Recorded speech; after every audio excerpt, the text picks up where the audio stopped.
the best you can be, you have problems. Just because you're number one, Richard Pryor, problems. John F. Kennedy, problem. Dr. Martin Luther King, problems. Right. Doesn't matter. Prince. Damn.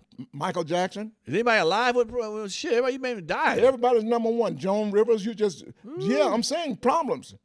Oh, I mean they died. All the greats have passed, and you're still around. Guess you ain't that great. You lucky you ain't that great. You lucky you ain't no mountain. You in the middle of the mountain. When I die, they're gonna be saying he was much better than people thought he was. Yeah. And that's what we're saying about you right now. Damn. But I lie for a living. You sure do.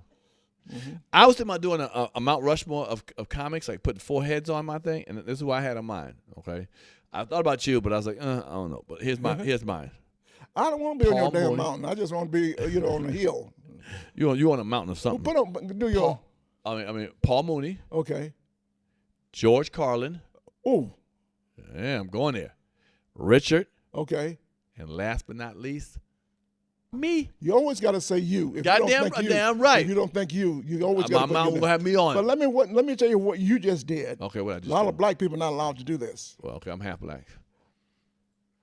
Most black comics, because of peer pressure, they're not allowed to say George Carlin A white person, right? Before Richard Pryor. But George Carlin was a beast. Woo! Whatever you think today, right? Read his book, Brain Droppings. He already did it. Oh, did he? George Carlin done everything. I thought I was going to do a joke about 20 years ago. They always say stupid stuff on television. Right. Operators are standing by. Right. George Carlin said, they're not standing. Right. They're sitting. Whatever you think, read that book. Man, he already touched it. But he was just good. And he's doing the bit right now about the government got you by the balls. Yeah. Everything he did back in the day, He was tough. And talking about Mr. Jesus. But somehow he loves you. He wants you. You're going to go to hell, but he needs money. Right. George Carlin. You know what? Let me ask you a question. Let me give you my mountain. Okay, go on. Let's go with it. Great comedians. Okay, 4. George Carlin. Okay. Richard Pryor. Okay. Muhammad Ali. Man, get him out. Okay. Let me ask you a question. Name me a funnier person than Muhammad Ali. Name me a bigger person in the world. Okay, I'll give you that. Bigger, but you have never watched Muhammad Ali without laughing. He's never delivered a message, even when he was whooping somebody's ass. Right. Say my name. Right. People don't call him they don't think of him as a comedian, but he made America better with his laughs. Oh, no, without doubt. I might even throw on a standard today and say even Joel Osteen might be a great comedian. Oh, don't do that. Come on, man. Listen to me. You'll get me debarred off. People take me off this damn thing, girl. Don't do that. Joel Osteen he talks to more people than you do. His television show is bigger than yours. He sure does. And he lies more than me. And then I tell you what he does do. I always like to start off with a little funny, starts off with a joke every Sunday, doesn't it? And that's what we do. When you start off with a joke and people like you, you got them. Right. That's your trigger right there. No. You know something, been around for so long, and you are so lucky. You are fortunate enough to be able to do black and white audiences or whatever. Do you feel like, I feel like sometimes black people, we can't talk about stuff. Like white comics get to say whatever they want to. A homosexual joke, a religious joke, they don't give a damn. And the crowd laughs. But if a black comic talks about religion or homosexuality or something, even a funny way, it's like, well, I ain't down with it. I ain't gonna laugh at that. What is up with that? White people can talk about whatever the hell they want. Whatever they want. Howard Stern talks about every crazy thing you want to think of. People laugh. Get away with it. Because they have the gears, they have the keys, they're turning, they do what they want to do. And that gets you back to discriminatory practice again. Also racism, and it gets you to ageism. Right. Racism. I was on CBS last Sunday, right? Okay. They were talking about Johnny Carson. Mm-hmm. Well, what a punk ass he was. Okay, why? Because racist son of a bitch. He was a racist son of a bitch? When I did the Tonight Show, my first show was just as good as most people's third Tonight Show. Okay. I should have been brought up to the couch. Okay, but I did it 3 times. Never went to the couch. And I always wondered why. After he died, I found out why. Why?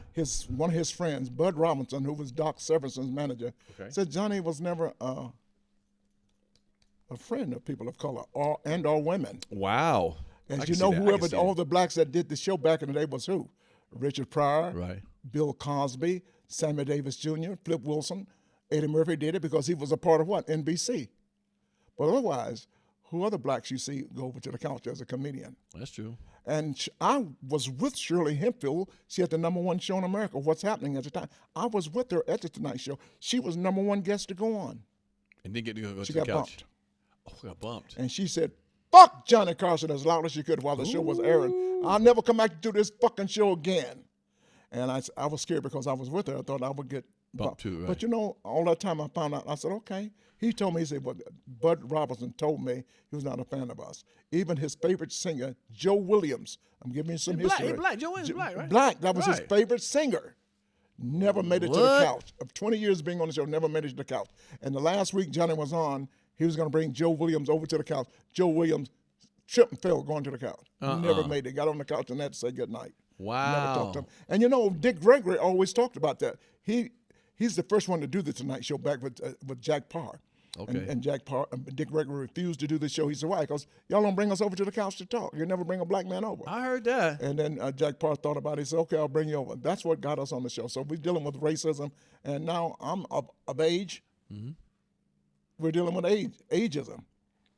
What do you mean? That you're aged out? People think you're too old to do something? Sometimes people think you do. You know, people are calling now because I got the show. Right, you got a show. But you get a little older. But let me tell you something. You'll see when you get a little older, the phone starts ringing. Well, he's older. He's been around. And it's run by young people that don't know what's happening also. Well, who wants an old banana? Well, what happened with the Oscars? Everything's 2 weeks old. ago? 2 weeks ago, there was an Oscar. Who was on the show?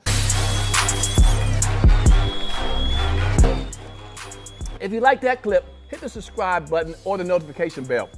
In fact, why don't you hit both of them?